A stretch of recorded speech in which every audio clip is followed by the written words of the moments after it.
There's just the willingness to go there or willingness to take risks, like you said, that are more close to that decision. It's going to take him to lay out for a fly ball when he's chasing it down and have confidence that I can get to extend to get to this ball, or I'm going to pull up short and I'm going to let that drop and I'm going to make the safe play. So I think those are the things that we can't measure, but we're drawn to. There is a kind of addicting feeling that first time you go to try something that you're not sure if you can do, the amount of nerves that you get and the physical response that happens in your body, that it pushes some people to say, you know what, I'm good. I don't need to do this. But it pushes the other half of it, or 60% or whatever that is, to then do it relentlessly and get obsessed with it until you accomplish that task. That was James DiBiasio and Collin Taylor. You're listening to the Just Fly Performance Podcast.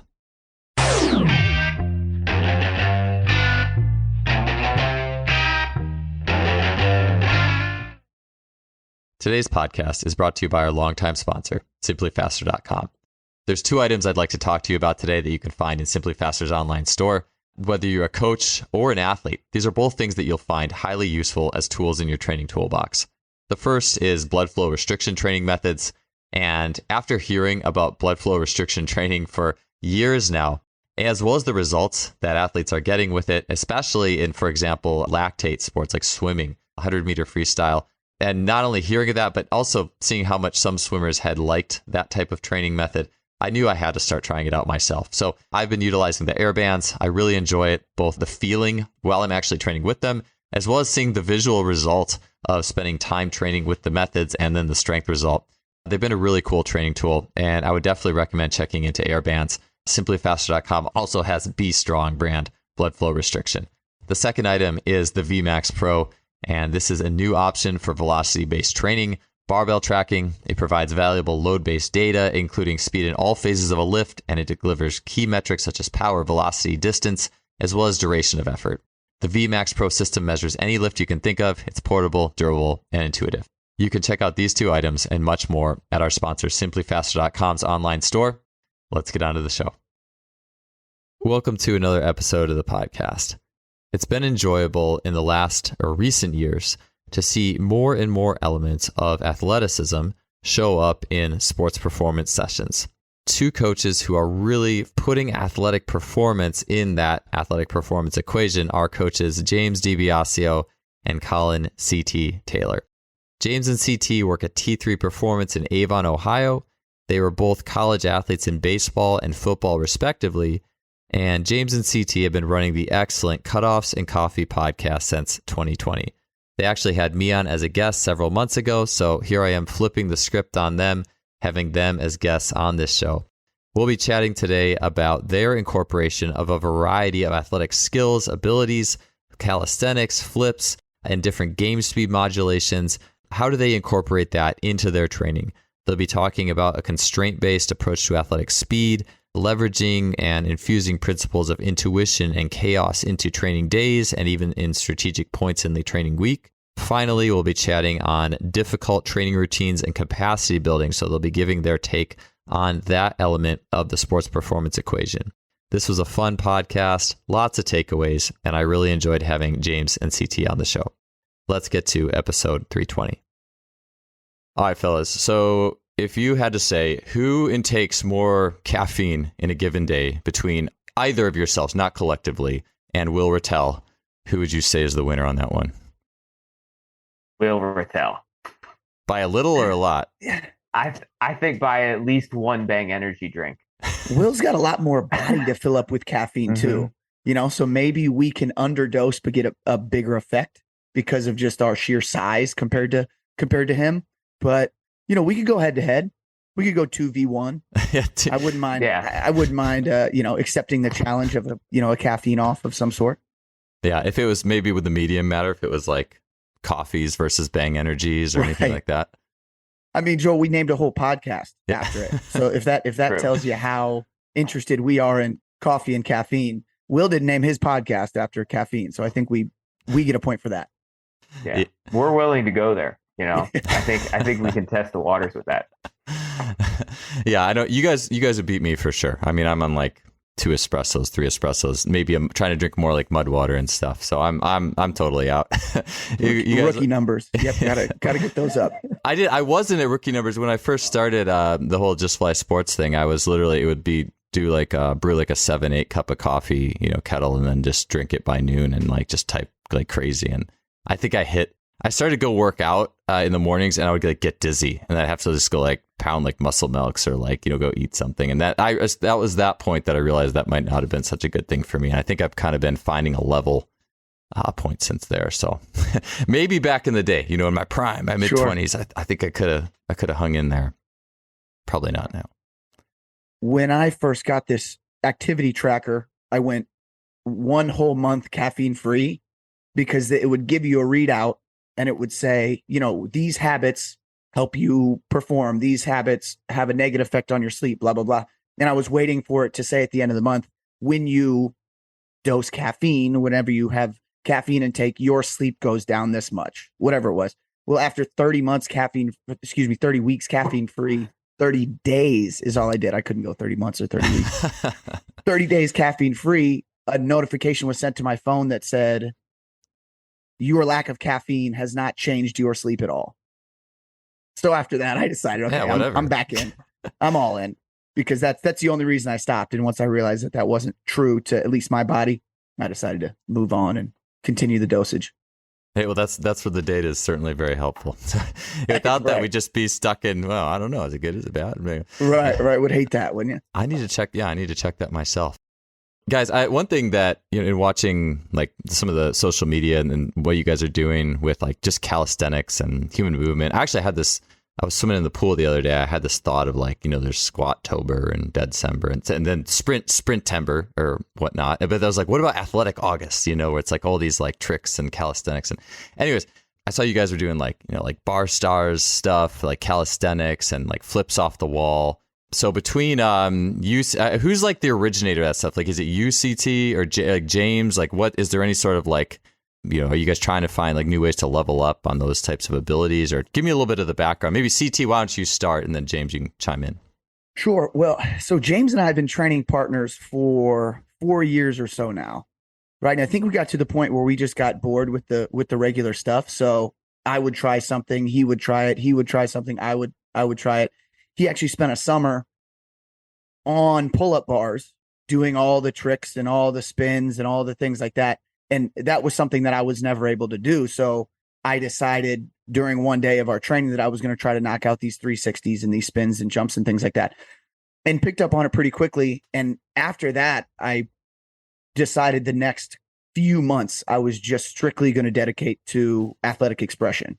And that's where the front flip in 20 minutes started. Learned how to do a wall backflip in 8 minutes or so. And there was all these things that I just started to do because it was a fun way to express myself athletically. And I had just kind of gotten bored with the regular training. And what was cool is it ended up, I think, inspiring other people to actually recognize that, things like this are possible. We have strength coaches who preach things in the weight room, but go outside of the weight room and are able to express their athleticism this way. I think I got some of that from kind of the stunt world. I've done stunts in movies for about a decade now. And one of those big things that they always talk about when doing stunts in films is that you can't take it back, right? If you put kind of a half-ass flip on camera and they use that, then it's going to be in the film forever. So I basically what they say now is just like full send, it's just full commitment. And so I kind of dove into the flips and jumps and spins and things like that. And it's been fun. So I think there are some things I've leveled up a bit that James has yet to, but I think the individual inspiration came from him to even get me started kind of down that path of trying those things out. Yeah, and I think CT was still playing professional football when I just kind of like fell in love with the pull-up bar, and it was more out of necessity than anything else. So at the time, I was a personal trainer at LA Fitness, and I had just accepted a teaching position. That's what I, went to traditional school for, is to become a physical ed teacher. So there was that weird gap of the summer where I had accepted this position. I left my training job, and I wasn't allowed to work out there because they have a non-compete. So I wouldn't take any clients or anything like that. And so I just started going to playgrounds and like happened to meet other people on the playground. And Cleveland has a nice couple of different metro parks that we would just go and practice different skills. And, you know, we were all pretty bad at these things. And I would definitely say that like CT's like skill acquisition happens a lot faster than probably 99.9% of the people I know. So like what maybe took me a month to do the first time around, like took him 8 minutes and we timed it. But it also helped that like we did it together and you know, he was able to see how I moved and then just copy that. And I think that innate ability, CT can do that with most things athletic, you know, maybe outside of out driving me on a golf course. So I think other than that, like hands down, CT is going to learn a skill very fast, you know, regardless of what that movement skill is. Yeah, I thought I'd seen, you know, CT doing all these things. I didn't realize that, James, you were the originator of like the pull-up type stuff. And yeah, man, 8 minutes. I've always like kind of dreamed of doing a wall backflip. So you'll have to tell me your 8 minute process of learning that. That's awesome. Yeah. It was cool. Well, it started with the front flip. James had bought this gymnastics mat, this $200 gymnastics mat, and put it in our facility. And then we weren't using it. And so we were going through some of our kind of intuitive warm-up stuff where we were just jumping around and running and hopping on one leg, and grabbed this mat and started doing some jumps and some rolls on it. And I think I was training solo on this day. And one of our athletes said, CT, you trying to hit a front flip? And I said, well, I guess I could try, right? I didn't think about it. I was just trying to jump and roll on this thing. And so did that front flip and recorded it a little bit and filmed some stuff, then showed James. I was like, dude, have you tried to do this? Then just like he said, he watched me do it, kind of broke down the film of me doing it, was able to do it, I think the next day or two later. And then from once I posted that, it was probably 15, 20 videos that athletes of ours would send us and say, oh, have you tried this? Have you seen this? And the wall backflip was one of the first ones I got that I really thought I'd be able to, once I fully committed to it, that I really be able to do it. And that was probably one of the most fun ones to pull off, because it looks gnarly, right? Just running up the side of a wall like Spider-Man and then pushing off and doing a backflip. So yeah, I'll give you all the cheat codes off air. Yeah, sounds good. I love it. I hope to this podcast be like, I commit, I will do it, and I will post it in a month. But I'll definitely give it a shot. I'm looking forward to learning that. So awesome. You guys are talking about these exploration and movements, and you know it's interesting. I used to hear the word movement, and there's almost this. If you are in strength and conditioning, it's almost like movement is something that's kind of like a novelty. It's not really strength, but the more you're in it, everything is interconnected. There is strength in movement plus a lot of other things. It just depends on exactly what you're doing. Needless to say, I'm curious how each of your own exploration in learning things as coaches has led you to see training for athletes different. So doing the work on the bars, the wall flips, the stunt stuff. How has that impacted how you see the process of training an athlete for their sport? James, go ahead. You had some really good points about this. When we were talking about this yesterday, I thought, yeah, dive into this. I think like, so the first thing before any of the actual movements that we can get into is like, we're piquing our own curiosity. And I think that's the first step. And like, as CT was talking about, like his athletes reaching out to him after he posted the front flip, like, well, guess how many athletes could do a front flip after that first week CT could do it? A hell of a lot more than before CT could do it. So it's like the belief that this is possible, the curiosity that's like, oh, okay, I can move my body, manipulate my body in this way or that way. Or I saw this person do it and I think I might be as physically capable. So like that can then create an obsession with a movement. And then that obsession can unlock or level up our humans' ability to, accomplish that task. So I guess like, how does that relate into, training my athletes is like, we'll play around on the bars when we're in a training session with them. We'll goof around and do different warm-up styles that involve front flips and rolls and different like exciting or non-normal movements that can maybe pique curiosity. And then what we'll find is that after the training session's over, maybe those kids will pull out the mat again. We're not telling them to do that. They're doing that on their own. They're exploring on their own. So I think that is like foundationally why we do it. But like, I think the athletic expression is just like an added benefit of like letting kids kind of drive their own ship One thing that when I was in offsite schools, so we work with a lot of different schools in our area, I would just say, like, anybody that can do a muscle up in the next 8 weeks, I'll buy them Chipotle. And they're like, what's a muscle up? And I show them a muscle up. And they'd be like, oh, that's so easy. Nobody gets it. But every time I did it, I was buying at least a couple kids Chipotle. And it was never in the program. I didn't write 3x10 muscle ups one time. So I think that's really where it's just trying to like show kids and athletes that, like, hey, this is a lot of fun. This is cool. We can use our body as a weapon. All right. We can use our body as creatively as we want. And then tying a little incentive really like gets unintended outcomes that are pretty cool and good conversations to have with athletes that are deeper than how to perform a perfect overhead squat. Yeah. And I think we're always kind of chasing different levels of buy-in from different athletes. And like he had mentioned, we work on site, but then we also have some off-site schools we work at. So we show up at a school, they don't know the difference between us and the last guy they had come in. So what kind of value do we bring as coaches to these athletes who don't know anything about us? And I think what's been interesting about kind of our own individual exploration of our athleticism is it doesn't take 15 conversations about our educational background or about how many certifications we have or what school we went to for athletes to commit to us and buy into what we're doing will help them. I think it just takes watching a coach throw, like James had mentioned, a quick bar muscle up after 15 skill position football players of a college football team try to do it and can't quite get the muscle up, right? And then it's always heads shoot over to me, head shoot over to James, like, man, you guys ever seen one of these? Can you guys do this? And then we just go up and you say, it's real casual, well, you give them some cues here and there, but then you just pop up like 5 or 6 of them. And then that's what they talk about for the next 15 minutes. Then the next team comes in. They were talking about how coach did that. Then a team comes in the next day and says, hey, we heard you did a bar muscle up. We heard you did a backflip at the end of the softball session. We heard you did this. And I think that's another way to just get immediate buy-in. Like, oh, if I train with this coach, will I be able to do this? I don't know if I can, but at least it'll get me closer to doing it without knowing the guy can do these things. So I think it's been a really cool thing to be able to get athletes just to keep coming back because they know we are exploring training and we are training just as hard, if not harder than some of these kids are. And it can also leave the 4 walls of the weight room, which I think is another thing athletes are looking for.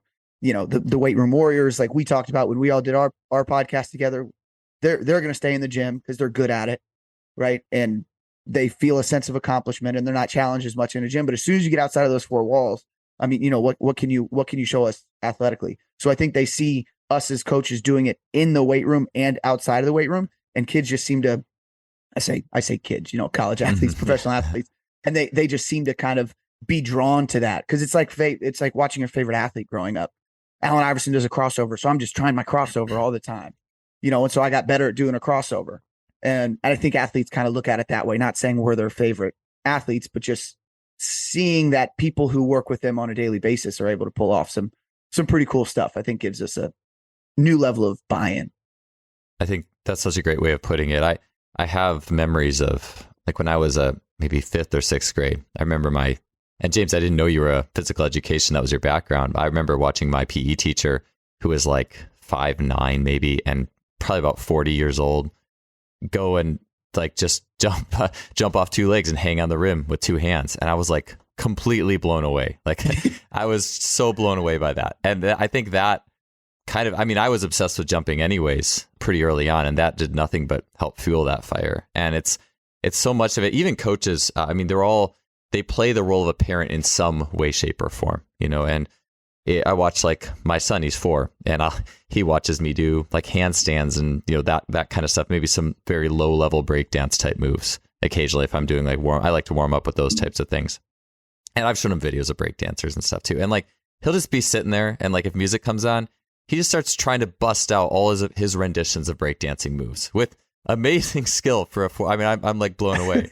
And you realize just how much these children are whether children or high school or college, they're soaking up from this person who is in a like kind of a leadership authority role appointed over them.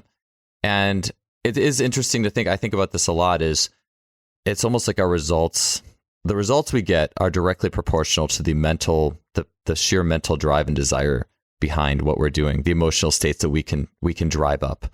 And at some point, I think for a lot of us, strength, it just doing the same old strength movements doesn't drive that emotion. Okay, so maybe I get my squat from 400 to 410. Like versus, well, what if I learned, and I'm not to put that down at all. For some people, that's really meaningful.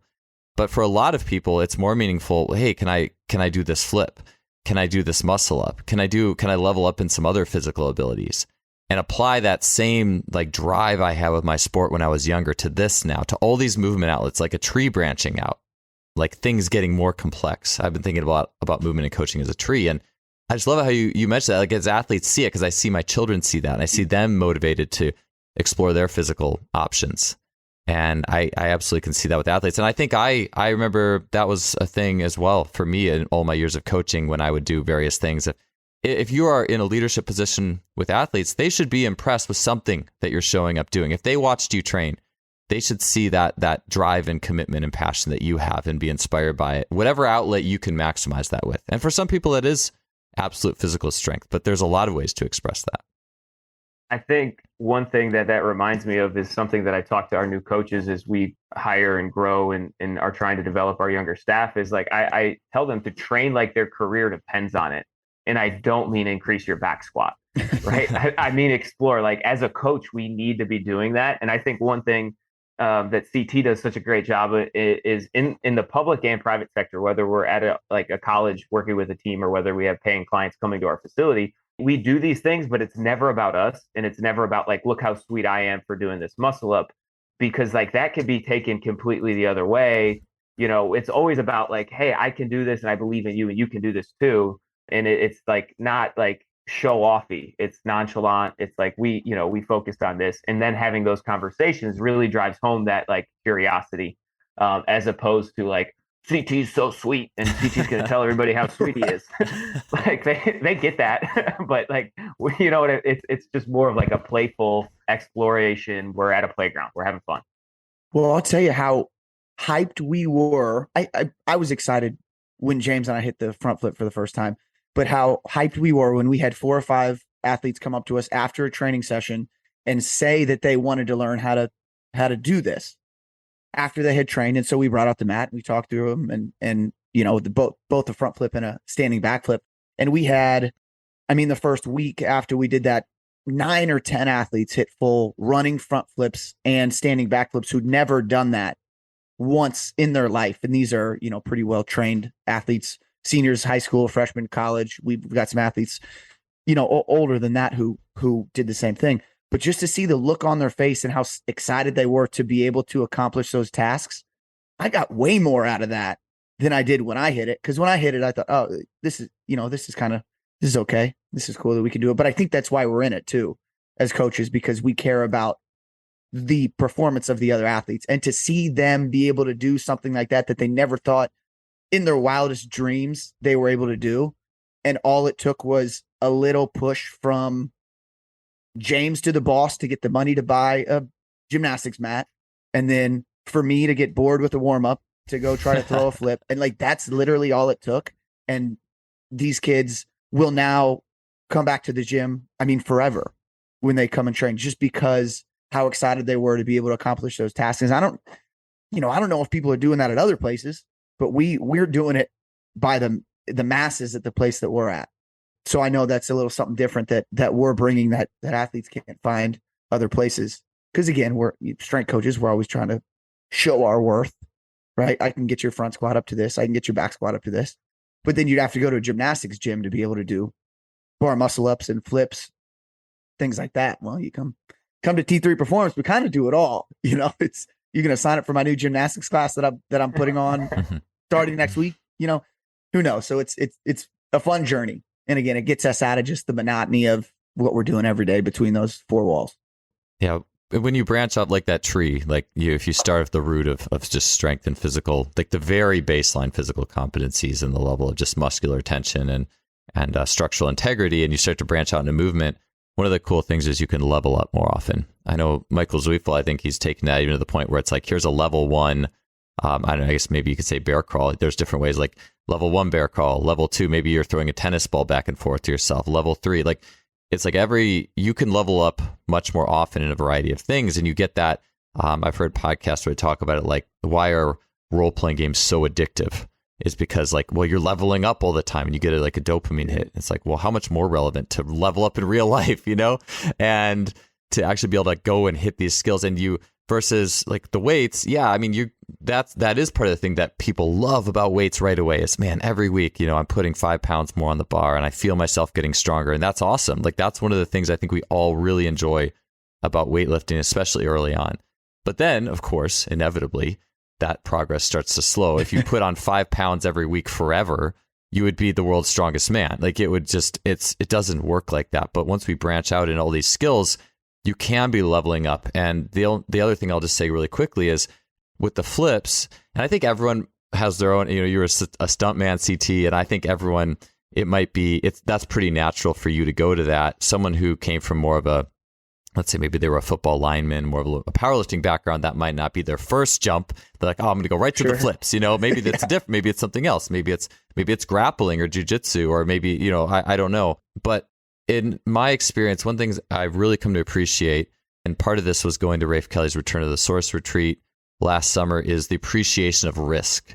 And you look at the frame of mind when risk is involved, it's a lot different than, okay, you're under a bar and put your arms here and put your legs here. It's like, that's like so controlled.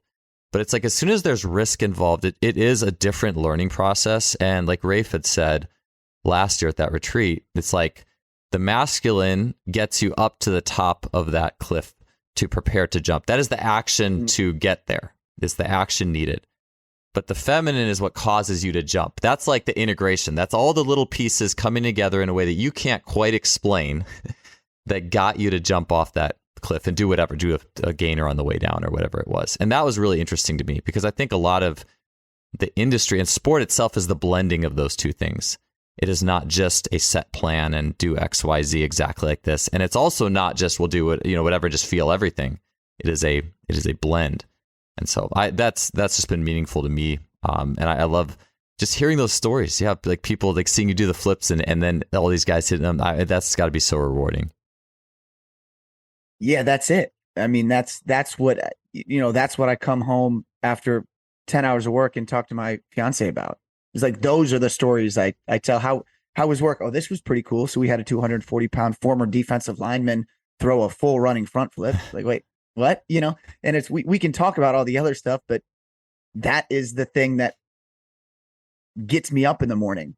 And that's the thing that James will call me after a day at work at 9:00, and we'll talk for 2 hours about these certain things that were going on at the gym. And both his wife and my fiance are like, guys, will you please like stop talking about this stuff? You guys spend all the time together at the gym anyway. Yeah, but we're trying to figure out, how do we get more people to do this and feel these things? And you had mentioned I really like the analogy about walking up the masculine gets you up to the top and then feminine makes you jump. There is kind of addicting feeling that first time you go to try something that you're not sure if you can do, the amount of nerves that you get and the physical response that happens in your body, that it pushes some people to say, you know what, I'm good, I don't need to do this. But it pushes the other half of it, or 60% or whatever that is, to then do it relentlessly and get obsessed with it until you accomplish that task.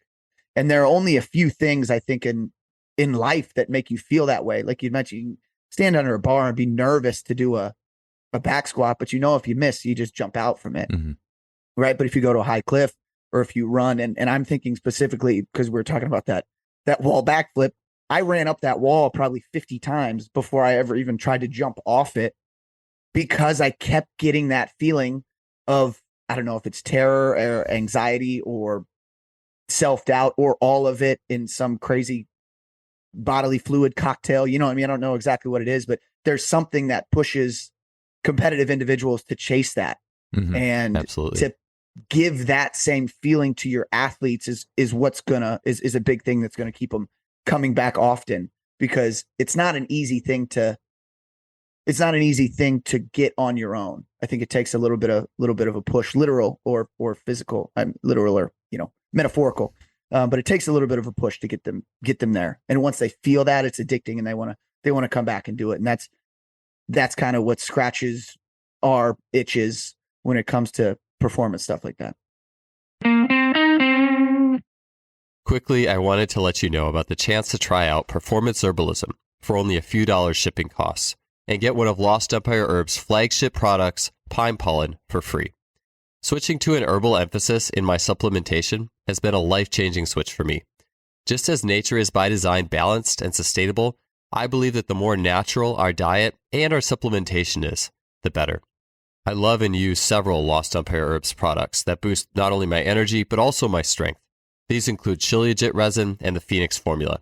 You can check those out by heading to lostempireherbs.com/justfly and grab 15% off. If you're on the fence about the power of herbalism, I have a great offer for you, which is that you can get free. You do pay a few dollars shipping, but you can get free pine pollen. Pine pollen is an herbal powerhouse that is a hormonal and energy booster packed with nutrition. It's actually part of the Phoenix formula, and you can get that for free along with the normal shipping fee at justflypinepollen.com. All right, let's get back to the show.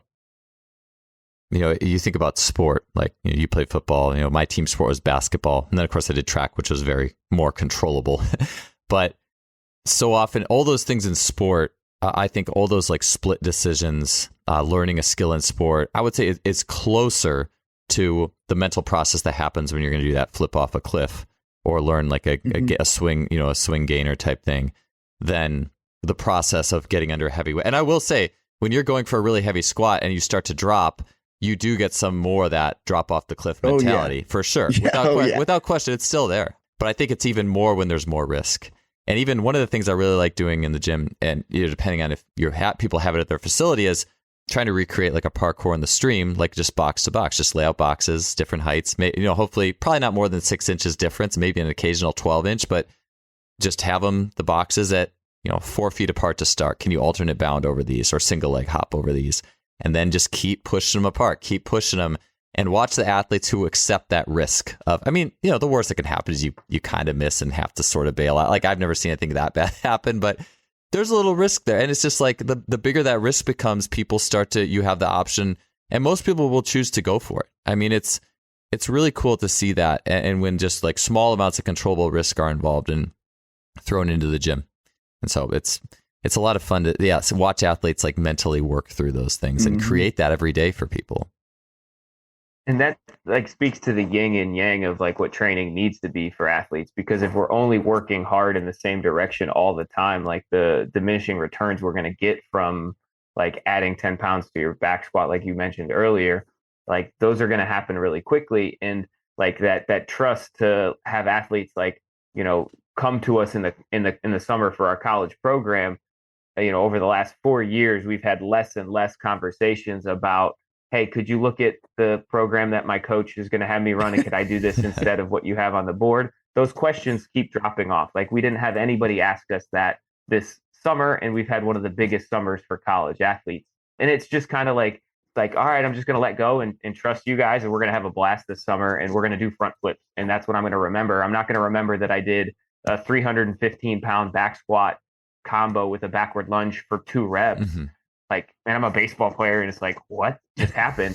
Like, I'm going to remember, like, oh, I learned how to do a front flip with CT this off season, right? And I think, like, you can't say one outweighs the other, because strength is strength, and we need that, right? But there's just, like, the willingness to go there or willingness to take risks, like you said, that are more close to that decision it's going to take him to lay out for a fly ball when he's chasing it down, and have confidence that I can get to extend to get to this ball, or I'm going to pull up short and I'm going to let that drop and I'm going to make the safe play. So I think those are like the things that we can't measure, but like we're drawn to because CT's played at a high level for a long time. So he knows that. I've been able to be around high level athletes for a long time. And so I kind of see it too. So we value both, but it's really like we have a lot more fun, you know, with the flips and the exploration. In summer training these days, I think back, even 2 or 3 years ago, I would have viewed it more as, okay, how strong can I get this person? How fast can I get this person? How much can I bump all it? And I still do think about that. But a growing part of my radar is knowing, and Rafe Kelly said this, he's like, every athlete you work with is going to be for, it's for a short time or a long time, but they are going to have other coaches in their life who are all going to be various levels of learning and coaching competency, some good, some bad. And in so many ways, the best thing you can teach an athlete, especially if I have them for a short time, is teach them to be better learners. Teach them to get into their body and to feel and understand movements on a higher level with their own intuition, and to give them that. And, hopefully I can inspire them by doing a wall gainer too, along the way. But I think about that so much more. I'll have a football player. It's like, okay, I know when you go to school, it's going to be all powerlifting. They don't even do Olympic lifts there. So you know what, because you're going to be powerlifting for the next 9.5 months out of the year. Well, let's do some side press, like bent side press, old school strongman style. What good is it going to be for me to try to hang my hat on? Well, let's just squeak out a few more. I can get you stronger than your coaches can. So, I want to do as good as I can, but maybe I'll give you some movements that you usually don't get. And you can see how your body, that are lateral compression and not just front to back. And you can see how your body feels and reacts to that. And maybe it's going to make your bench better when you go back and work with your coaches. And, how can we learn skills, and how can you process your body in a different way in your time with me, in addition to getting stronger and boosting your metrics? And I find myself just thinking about really working on an athlete's learning process being, especially if I only have them for a few months, that's a really high thing on my list these days, even more so than it used to be. I think we're also super intentional when we're writing our summer programs in the fact that we understand what most of their college programs are going to look like when they get back to school. So we try to do enough to prepare them for whatever that program will look like. Mm. And I know we even had conversations where, we've done upper and lower body splits. We've done different days. We've done, all these different things where athletes start to think they figure out where our minds are at when we're writing these programs. And we had one of our favorite athletes last summer, I remember, said something like, hey, because it's been an upper and a lower split, is tomorrow going to be lower body? Because that's just how it was going to fit in the program. And because he said that, we completely changed the next day to not be that.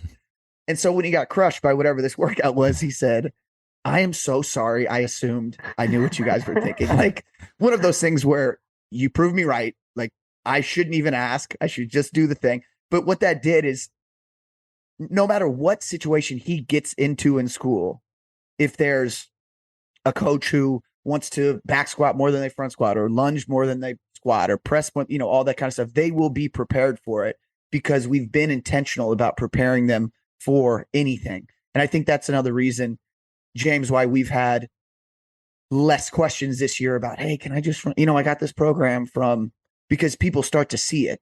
And now we've got athletes who've come back 3-4 years the last few summers, and they just know, oh yeah, whatever my coach gives me at the school, because they have to be more structured, I think too, right? I mean, that's another thing.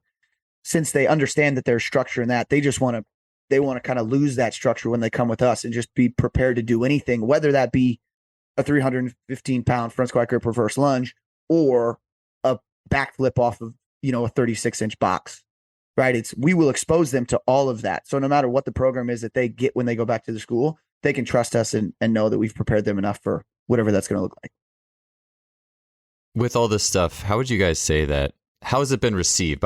For you guys, it's largely like parents' expectations. Like, what is I thought I was paying to have my kid, and obviously you're doing the lifting too. But like, I think that there's a lot of, no matter where you are with this stuff, I think it's more expected in athletic performance. It's just lifting and some clear cut drills, and so how has your experience been with how parents or others are receiving what you guys are doing? Yeah, I think that, we're both lucky enough to have been doing this for a long time, that like our performance facility, T3 Performance, has a very good reputation. So there's like a base level of trust when people are coming to pay for our training. And on top of that, we have a pretty good amount of athletes that have performed at a high level. So we have a lot of results that people know about the athletes that we've trained. So like all of those things help us when we're coming into the facility, to have that conversation with the parent, to have that conversation with the athlete, to kind of set the stage before they start training. Like, this isn't going to look like you think it's going to look like. And that brings us back. Me and CT had the opportunity to work with a local football team. And like, that's the first thing we told them before they had 12 weeks with us. to do some speed training, the first thing we told them is like, this is not going to look like anything that you think speed training is going to look like. But like, I promise you, you'll feel faster. You'll actually be faster. And if you don't believe us, your coach is going to be timing you on runs throughout this period, and the results show. So like, I just like think putting it out there and just like admitting that this is going to be a little different and that we don't necessarily know everything we're going to be doing with them.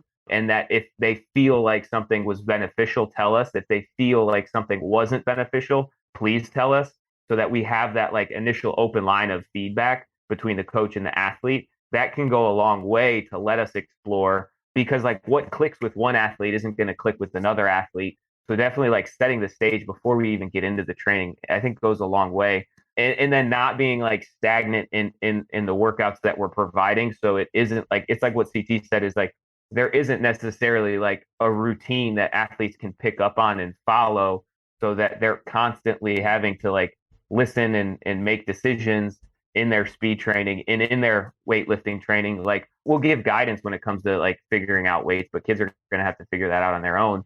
But like, it's that learning environment that we're trying to create that I think provides the results that at the end. But like, people have already seen those results coming in, and it's not something that we're totally new to people that are seeing us. Now it's totally different when we're at a college. Yeah. Right. So when we're at a college now, and that CT's like wheelhouse, getting buy-in right away is different. And he's at a Division II school in the Cleveland area, and they are very good at football.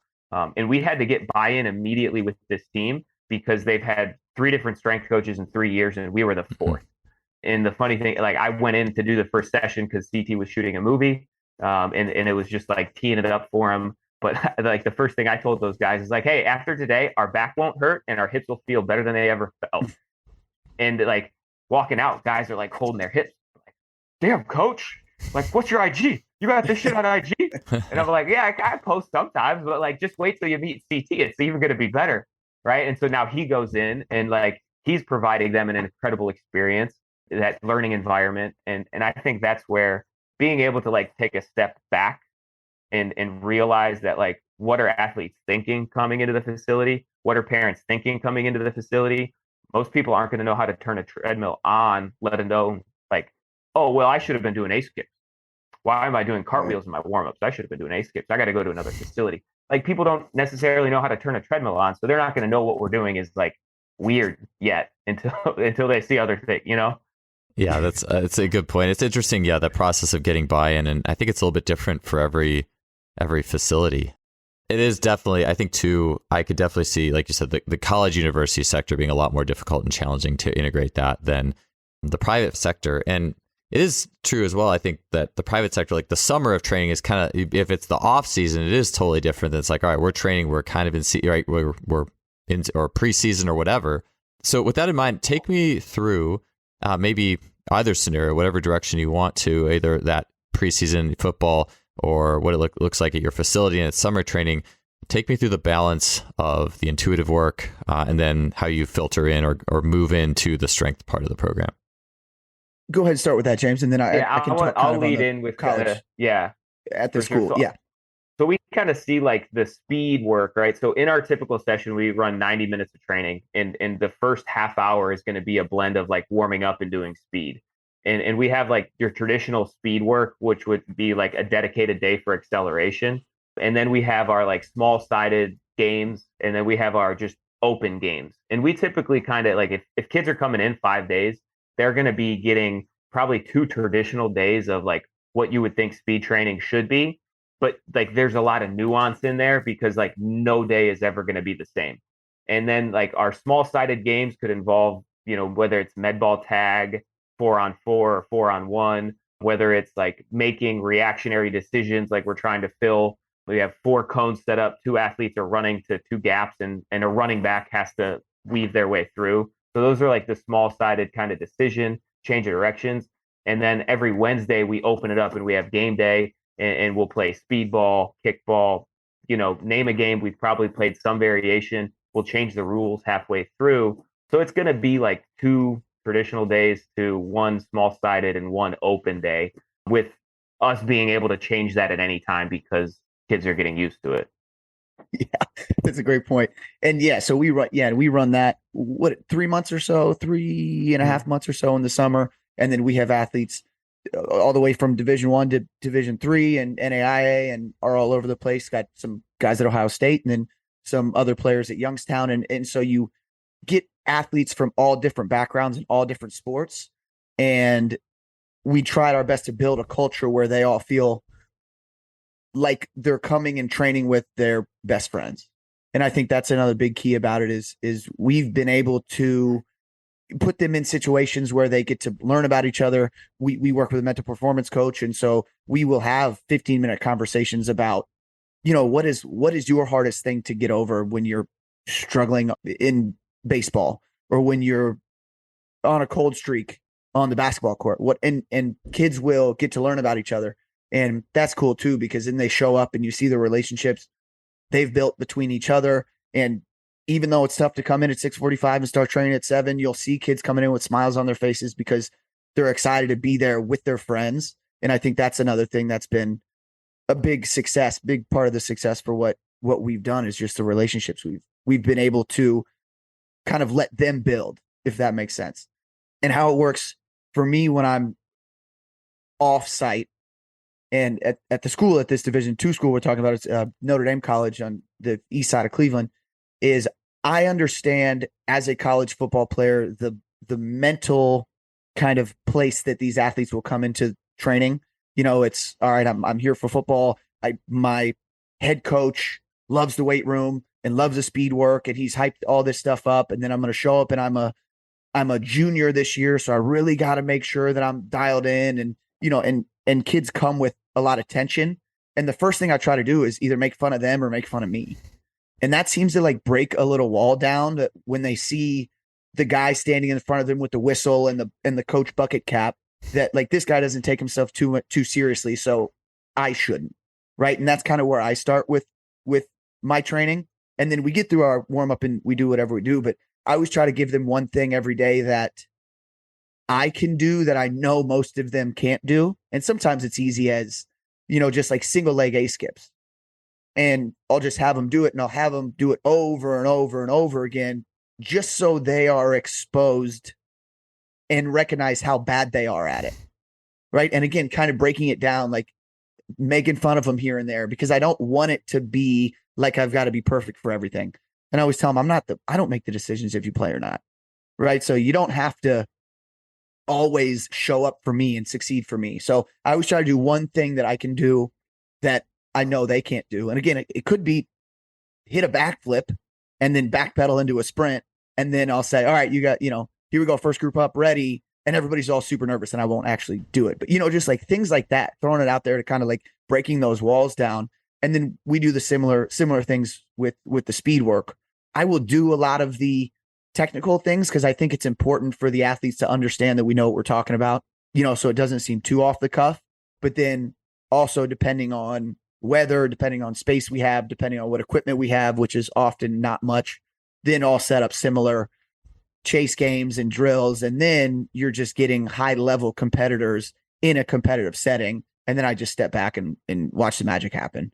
And you watch them laugh and you watch them dap each other up. And then we take that energy into the weight room. And no matter what we do in the weight room, we'll have success because we're coming in with that intent, and we're coming off the field where we just had a blast and we're sweating and we were working hard. And then everybody's ready to produce some outputs in the gym. And we just do that consistently. And that's kind of like that's the magic in it, is that they keep showing up. They're having a good time. They're laughing. They're exposed to things that their 35-year-old coach can do. I keep saying, guys, I'm 35 years old. You're 21-year-old college football players. Like, I shouldn't be able to do this stuff that you guys can't do. Right. And that pisses them off. That pushes them. And then I get a little more intent that way. But I think it all kind of starts at the fact that James and I don't take ourselves too seriously in the roles we're in. And we want kids to laugh and we want kids to fail. And we want to show them that we do that too. And I think that is immediately kids recognize and kind of flock to that. And that's a part of why we're able to have some success. I'm sure if a super serious guy came out first day, everyone's going to do this backflip. Like that wouldn't, it wouldn't go over very well. Yeah. Yeah. And I've had kids, we'll do it. We'll try. And I'm like, well, because then that comes back on me because you miss it and then I get in trouble. Yeah. So I haven't done that one yet, but just things like rolls. We'll do a roll to like a single leg pop up, or we'll do a kip up, right? Like laying on your back and kip up and do a sprint, and you'll get 3% of athletes be able to do it. But us as coaches, we can show it pretty confidently. We can show it with some, where we're calm. And I think that's helpful too, because they look at it like, oh, James makes that single leg pistol squat look so easy. And then these kids can't do it and think, oh man, I gotta keep working with this guy because he's going to teach me how to do that. So we use some of those private sector things in the kind of like bigger team setting training sessions. But it all comes back to kind of, and a big thing I've learned from the podcast, it all comes back to the relationships we've built. They're not going to show up if they don't like being around me or being around their teammates. And so we got to do the best we can to be able to facilitate that, just to get them showing up consistently. And then from there, then anything's possible. I agree with something I think about a lot. And ever since Rafe Kelly had said, I want to get the maximum amount of smiles and fun happening before the more serious training, I guess you could say. And I always felt like men's tennis at Cal was the first team I saw this on a really substantial level, because it was the team I could play the most games with, because the coaches were fully bought in on that. And it's not, they also had a little bit more time, I think, relative to, like, I couldn't do that with the swim team. Like someone might, if we play basketball for a half hour, chances are more likely than not someone's probably going to sprain an ankle, just given the law of numbers in basketball and the fact that they're swimmers. But tennis, we could do that. And I just found 20, 30 minutes of games. Like, honestly, it could be as simple as, hey, we're just going to go play half court basketball for 30 minutes. And then they would come in and lift and be like literally like 20 pounds stronger in the squat. I mean, it was just like crazy. And we didn't have to warm up barely at all. It's like, it's that simple. Just go play, or whatever. We played a lot of different games. We played volleyball, or, half the basketball court, soccer or whatever. And I wasn't even that. And then I would take them through like a gym. We do crawls and all sorts of chases and tennis ball drops and that kind of thing too, if we didn't go in the gym, where I had a little more creativity in the matter. But it was always like, how high can I get that dopamine engine? How much fun can we have? How much of all these elements that make us human can we really get on point? And not to mention velocity.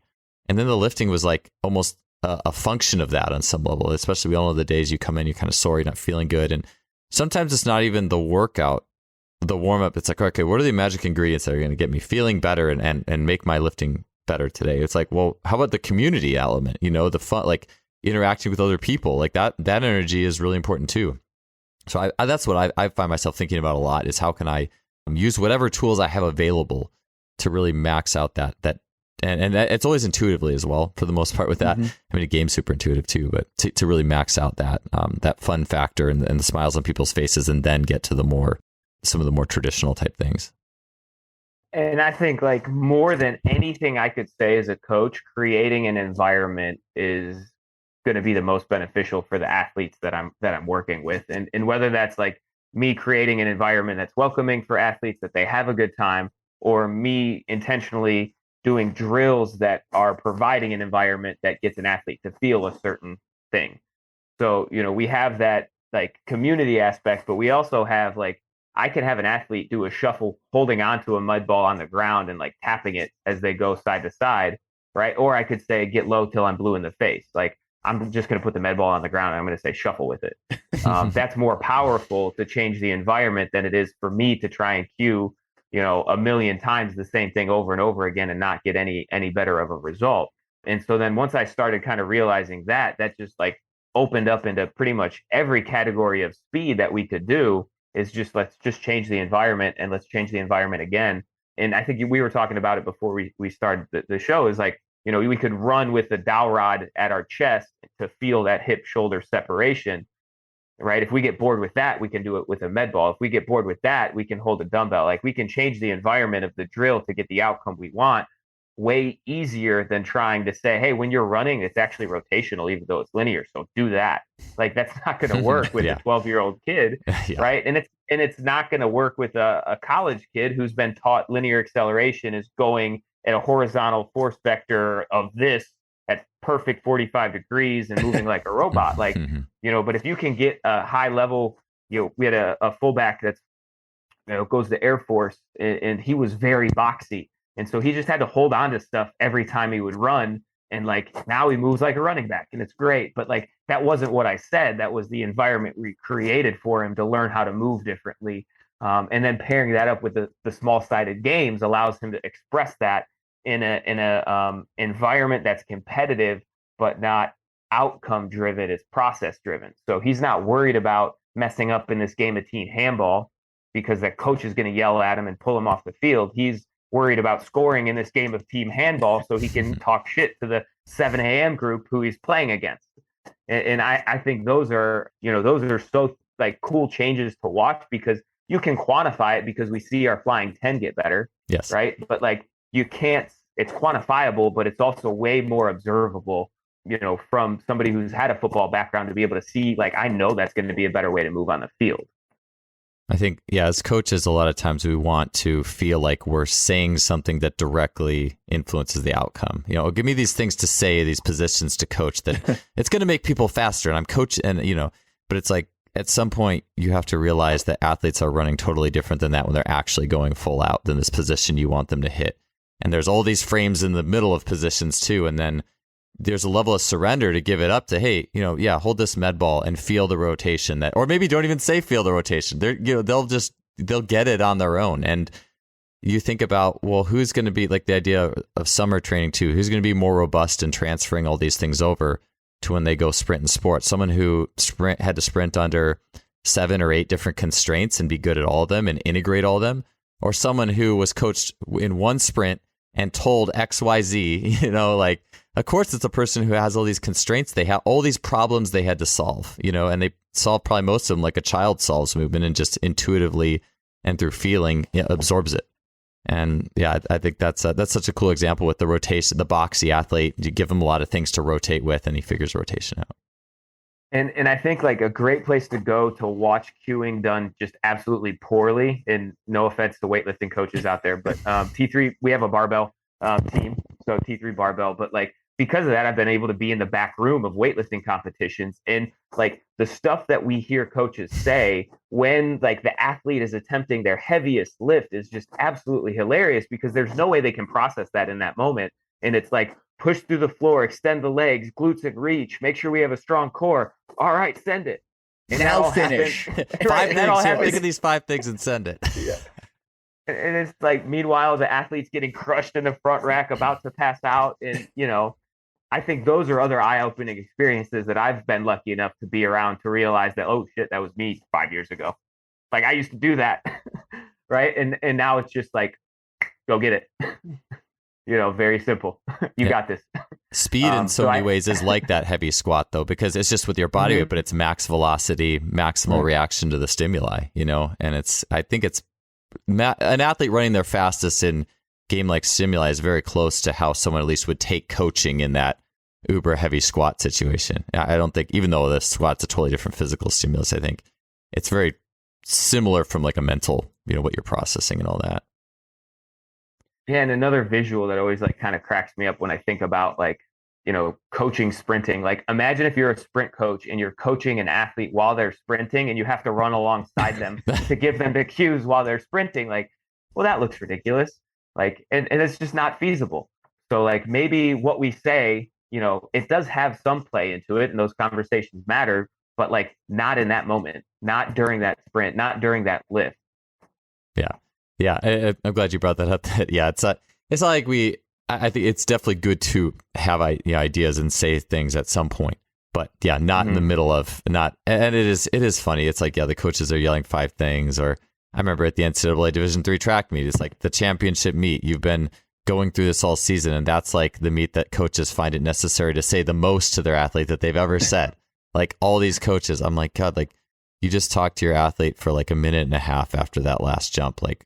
And this is like why and about technical stuff, not just if anything, talk to them about, like just something, maybe make a joke or something, like something to take the pressure off the moment or something like that. If you're cooking up a good joke for a minute and 30 seconds with a nice punchline to, maybe take some pressure off this person, or I don't know. I just found that kind of amazing. It's like, what part of me is actually doing that coaching? It's probably the part of me that wants to be validated.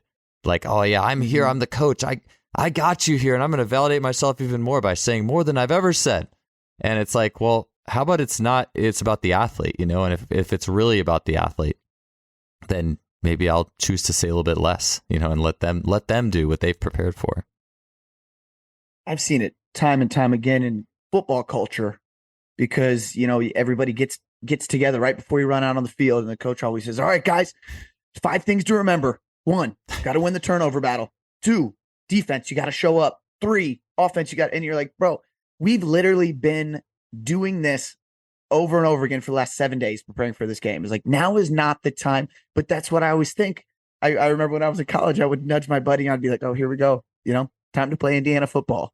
Right. And he'd come out and be like, all right, guys, here's what we got to do. We got to play Indiana football. And then I would say, well, we're 0-7. So like maybe we should play Ohio State football instead. Like we shouldn't play Indiana football. But there would always be, and it's kind of a joke, but you're right. It's just so we feel like we're doing something.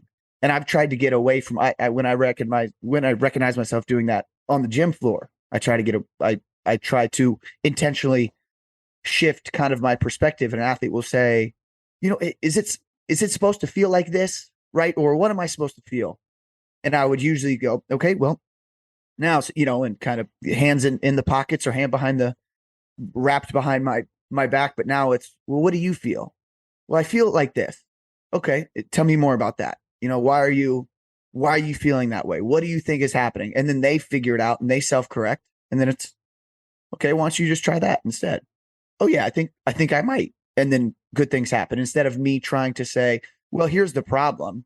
Your knees need to be slightly bent. You need to have your lats engaged. You need to push your hips back. Instead it's like, just feel exactly what you're saying you think you need to feel. And it might take 10,000 reps to feel it out also. So you shouldn't have to feel it, and you probably won't feel it today. But if we end up figuring that out by the time you leave and go to school, then we've won. But I try to intentionally get away from the point where I'm talking more and I'm actually listening to what they're saying. And I think that's been beneficial as well. And I think we're lucky because we get to work with the younger kids and the college kids and the pro athletes, so we can see the spectrum and we can jump in when we need to jump in. Because like if a 12-year-old can't do an A skip, and I'll use that as the example, right? He doesn't know where to put the keys on the piano yet. He doesn't know how to control his own body. So if I can even just help him move his body through this meaningless movement pattern, right? He's at least learning how to play the piano a little bit better and knows where to put his hands and how to play the keys. It's not going to give him rhythm. It's not going to make him faster, right? But then when we actually get into the real speed work, he might understand how to organize his body better. But we can't have self-organization without some initial guidance if we have no idea what's going on in general. So there is definitely a time to help kids learn how to control their own body. And a lot of times that is using cues or changing the environment to be able to get a kid to realize that they have control over how their body operates. We just have to like let them tap into that operating system. But we also see, you know, it really doesn't matter what the age of that kid is, because we see 12-year-olds who are just absolutely just like dogs out there, right? Moving around like they've been playing pro sports for a while. And then we get the college kids that like have no idea what's going on. Yeah, that it is interesting, like with the spectrum, seeing that spectrum of athletes, seeing, you know, 12 all the way up to college or pro. And, you know, Jeremy Frisch has been on this podcast multiple times talking about, you know, I wish I could get that athlete when they were just a little bit younger to teach them some of these skills earlier on. And yeah, one of the things I'm actually blown away by with the younger group is being able to do lunges and move your arms as if you're in the running motion. So when your right leg comes forward, you know, your left leg or your left arm comes forward and vice versa.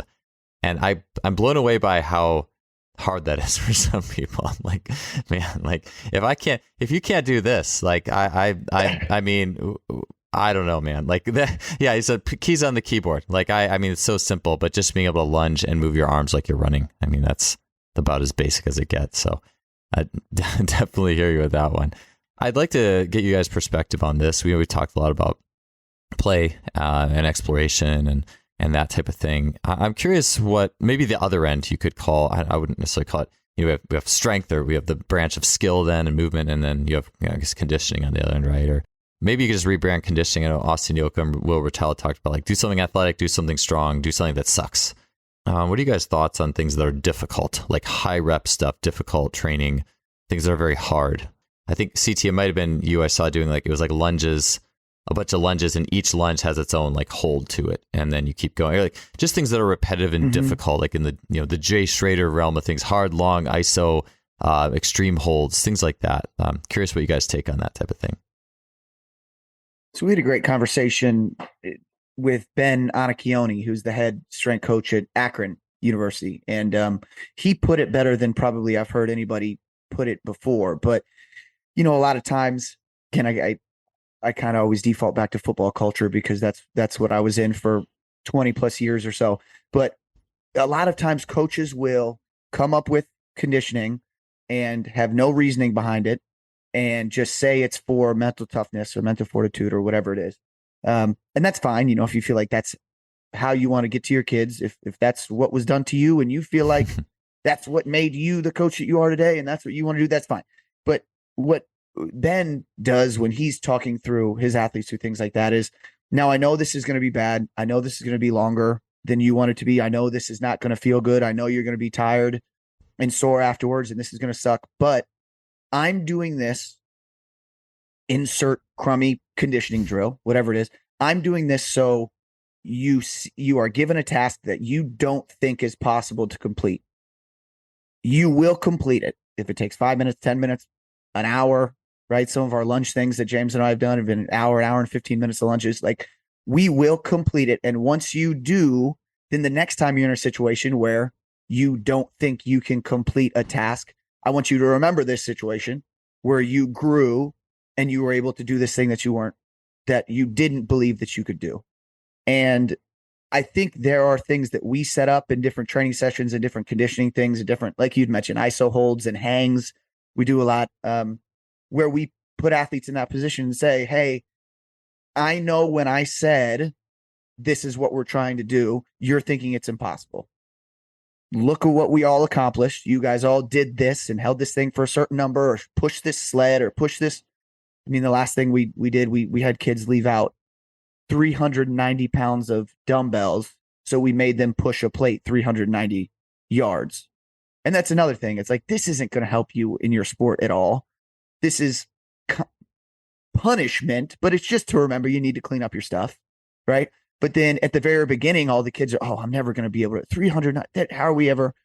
And it took 25 minutes. But the conversation afterwards is, okay, now the next time you are faced with something difficult in life, understand that with a little bit of intent, you can probably accomplish it.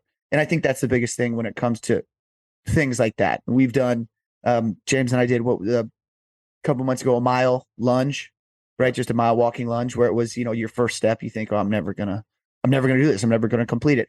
And then an hour into it, you finish lunging a mile. And then the first thing you think is, wow, like, what else can I do? Right. And I think that's a big part of what coaches can, add value to those crummy situations and conditioning drills and ISOs and all that kind of stuff. Yeah. And I definitely think there's things that we as coaches lean away from that we don't see any like crossover benefit from, like the physical output being a detriment to our athletes. Right. So I think that obviously it still goes on in other places, and maybe we toe that line a little bit, but we're not putting our athletes in situations that, like, by doing this conditioning, we're putting you in a bad position as an athlete. And to me, some of those things are just like running for long distances when we're not a long distance runner. I think doing things because they're hard is not a good enough justification, but I think like we can have some intent behind what we choose that's going to be hard that'll also have some residual benefit. And we lean on heavily like the plate pushes and the distance lunges. I think the specific thing that we like about the distance lunges is, you have to touch your knee to the ground and you can't take any steps in between. So you can't cheat the distance that you're lunging. And we've pushed those to the extremes personally. And like, we were better for it the next couple of days and it didn't wreck us. So then we can know that, like, okay, well, these are college athletes. They're way younger than us. Like, hopefully they recover better than us and take that shit seriously too. So they can do less than we did and be fine from it, even though in the moment to them it seems ridiculous. And I think that's kind of like created another monster for us, because like we tell our kids, hey, 15-minute lunges, and they're like, okay, that's it. Like, and we do that to warm up on Wednesdays before we go play a game. So, I think there is definitely like the psychology component to like seeing what that hard stuff is, and then being able to just like, okay, let's go do it. But that doesn't, you don't start there. You definitely don't start there. And I think it goes back to the point too, James, like we talked about earlier, is we are doing it. We're in it. And I respect so many coaches who've been in this game for a long time, and I don't expect them to do everything their athletes are doing. Right. So I don't mean anything negatively to the coaches who don't do these things, but we only started 15-minute lunging our athletes because we were 15-minute lunging. And then we did an hour. And then so we had one athlete do an hour. And then she talked about how, oh man, I thought I could only do 15 minutes. I did an hour because James and CT did an hour. And, and it's like, we're constantly doing those things. And it goes back to the flips and in the sprints and all that kind of stuff, is they can see it and they can realize like, oh, it didn't kill these guys. They're still here. They're not dead. So maybe it is something we can do. What else is my body able to do now on my field or in my sport that I didn't think I could do before? Right? Like athletes who can't dunk. Well, now all of a sudden they can do backflips. And it's like, well, maybe I can dunk. Like, why don't I spend a couple more intentional days after practice trying to dunk? And the next thing you know, they dunk. And it's just because a week earlier, they completed a 15-minute lunge that they thought was going to bury them and didn't. Right. So I think because we're doing it a little bit, athletes recognize that we're still able to perform and we're still able to coach. And then they recognize they can do it. And it's just cool to see once you kind of realize that it's unlimited to what you can succeed. It's really cool as an athlete to be able to kind of take ownership of that and then explore themselves from there. Yeah, I love that. That's one of those things that's in my athletic life, coaching life, podcasting, the time I've been podcasting so far, I think we tend to, it's always about pendulums and, the word, hate to use the word context, but there's context too, but it's like, well, conditioning like demonized, like, oh, we, don't do, and I mean, if you go to like I spent a season as a volunteer assistant for a high school track program recently, just came in one day a week to work with hurdles and jumps and things. And like, it was a program where shin splints were normalized. And to me, that is not a good use of conditioning when in track, when shin splints are normalized. Like that is, you're ineffective because that's your MO. But at the same time, well, can't conditioning be a good thing in the sense of like, how can I level up? How can I, but then it is the context. I think maybe it's something to do with when you use your sport to condition, when you use the thing that should be high velocity, explosive and full of intention and decision making, and you use that as the conditioning, then I think that can be problematic. And like you guys said, you guys got lunges, plate pushes. It's something different. And I think it's something that is also in some nature lower impact. It's like you have to shift that into a world that it's okay, now we can maybe treat this as such. And not to say that you can't when you are in your sport, not to say you could never do that either. I do think there's some value, and I've seen swim coaches that once every 2 weeks, they push that button down hard just because it's to the point where it's maybe a little unreasonable, but the typical training is very reasonable. I remember reading an article about, it was David Torrance, who passed away sadly several years ago. He was a miler for Cal, and it was either his high school coach or some other coach he had in his life who he'd be running repeat 400s, and his coach would say, all right, we're going to do one more. It was like one more than they needed to. And he's like, you know what? This one has nothing to do with track. It's not going to make you better, but you're doing this because someday, you're going to be a dad and you have to pay the bills, or you're going to have to do work you don't want to do. But he framed it. He's not like, he put that intention behind. He's not sitting there saying, well, you just got to be tough and let's just be tough. And the intention is just massive. So it's interesting to look at that pendulum, and where's the context. And to me, I think a lot of it is, it's trying to not necessarily use the sport to do that kind of thing. And to frame it with the proper intention. And when you do use the sport, frame it with the proper intention. And versus that's just the only weapon I have. Let's just be tough. Let's just do more. Like, like that mentality, because that's an epidemic of itself that needs to be pushed away from. So, but at the same time, going completely away from things that are hard, I think is really detrimental as well. So that's really cool how you guys have framed it on that level. Well, I know we were finishing up some of our winter conditioning last year with the football team, and I was very inspired from a conversation that I had with an athlete, and we were doing these finishers, that coaches ask, and is in this specific situation, they had lost on the final play of the game with 28 seconds left. So they said, give me the hardest thing you can do for 28 seconds, whatever. So like James had mentioned, we want to do something that has some value to it. So we would do the split squat, and we'd hold our body weight on the barbell underneath our front leg on the split squat. Right. And so we were doing it every day. And it got to the point where nobody was having any more success than they were the previous day, which was frustrating to me because again, I'm doing it. And so I'm putting 205 pounds on the bar, and I'm like, this isn't that hard. What is it? Like, I must not be delivering the message well enough for the athletes to understand what I'm looking for. So there was one day where we did it again. I was inspired. And so at the very end, I brought everybody together and I said, how many of you athletes had a difficult time getting here to this Division II school to play football? And you have, like 60% of the hands go up. And then it said, how many of you have people who doubted that you'd ever be able to be here? And it's like, okay, you get a couple more hands up. And then it's, how many of you have had a hard, a difficult childhood coming up, and then people didn't ever think that you would be able to be a college athlete? Okay, then you get more. And so it was like I just kept giving them certain questions that I knew the answers would eventually get everybody together, where everybody's raising their hands and saying basically like, yes, I've overcome adversity. I've overcome things that have been super hard. My family isn't perfect. And then they recognize like, oh, my other teammate, oh, my family's not perfect too.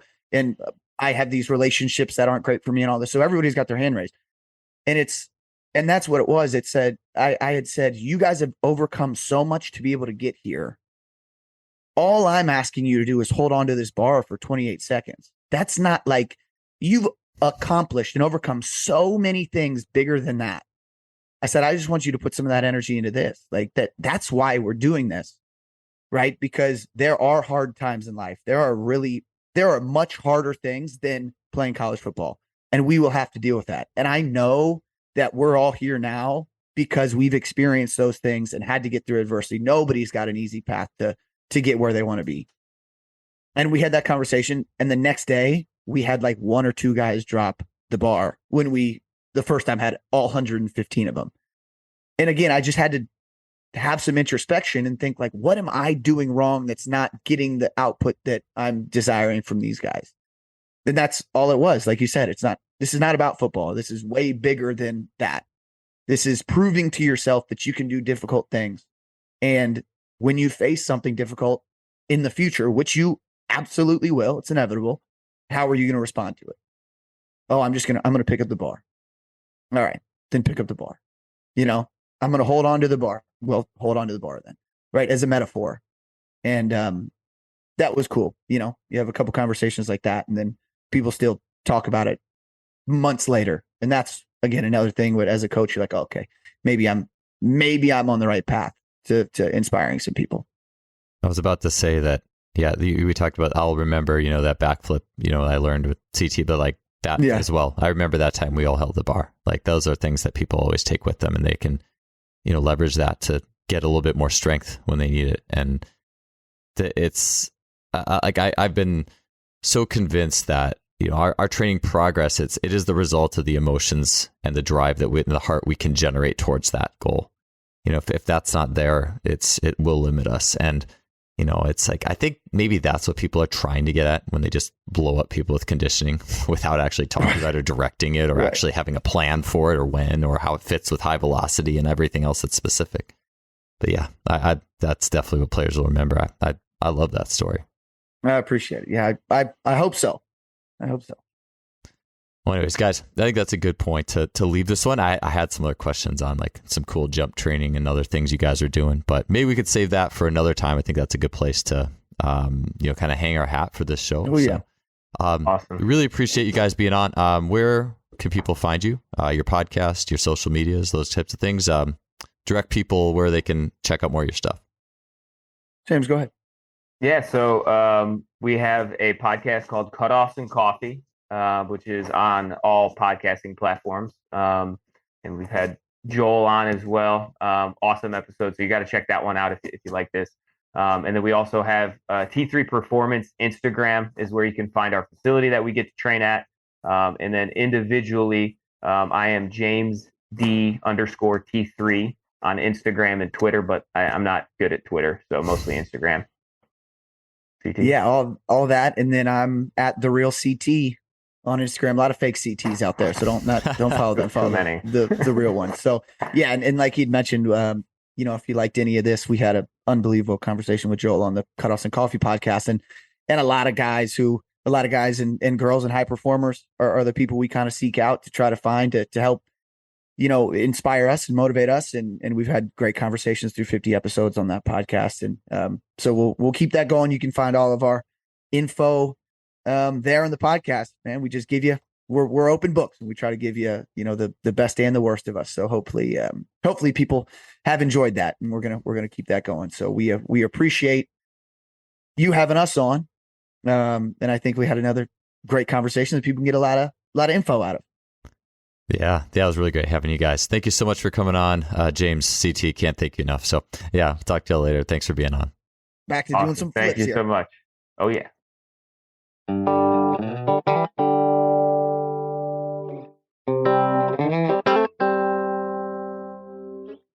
Thanks for listening to another podcast. I appreciate you all being here. If you want to help us out, you can leave us a rating or review on iTunes, Stitcher, Spotify, whatever you're listening to. Leave a review. I'd be really appreciative of that. We'll see you all next week with another great guest. Have a good one.